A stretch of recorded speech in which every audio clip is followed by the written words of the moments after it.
नमस्कार, जय डुग्गर, जय मां बोली। तुस दिक्खा करदे हो गुलिस्तान डोगरी खबरें गी ते अ'ऊं आं तुं'दे कन्नै प्रियंका चौधरी ते इक बारी परतियै हाजिर अ'ऊं लेइयै ऑपरेशन डोगरी शब्दें दा तुसें सारें आस्तै।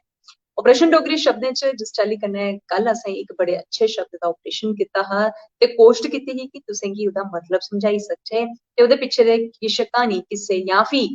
गलाई लैओ कि ओह्दे थमां जुड़ी दी कोई बी इक जेह्ड़ी याद ऐ ओह् सांझा करी सकचै। अज्ज दे शब्द दी गल्ल करचै ते अज्जा दा शब्द बी किश इस चाल्ली दा ऐ कि थोह्ड़ा जेहा बचित्तर ऐ, थोड़ा जेहा अटपटा है ते गलांदे न कि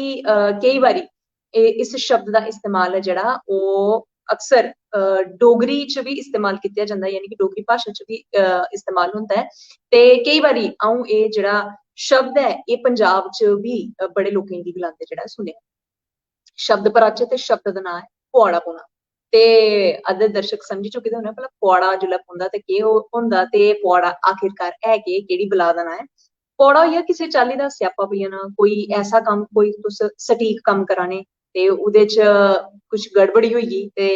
लोग स्याने लोग खोआन पांदे हे, स्याने लोग गल्ल करदे भला एह् फलाने ने पुआड़ा पाया, यानी कि एह् कुसै दी कसूमत लग्गी ऐ जां फ्ही गलाई लैओ कि कुसै दा बैड लक ऐ जेह्ड़ा इक चाल्ली कन्नै कुसै दुए गी जेह्ड़ा ऐ ओह् प्रभावित करदा ऐ ते ओह् जेह्ड़ा कम्म ऐ ओह् स्हेई तरीके कन्नै नेईं होई सकदा ऐ। लेकिन जे हुनै दे तरीके दी गल्ल करां एट प्रेजेंट मैं जेकर एह् गल्ल करां ते एह् जेह्ड़ा शब्द ऐ पुआड़ा एह् कुतै ना कुतै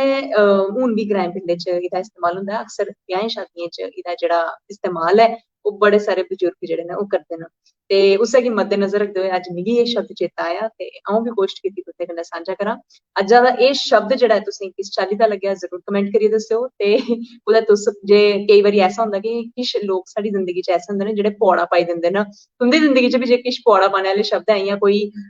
कोई मनू न जां फ्ही कोई किस्सा रेह्दा होऐ ते जरूर सांझा करेओ। फिलहाल हुनै तुं'दे तक्कर तुस मिगी इजाजत देओ। बने दे र'वो गुलिस्तान डोगरी खबरें कन्नै। जय डुग्गर, जय मां बोली।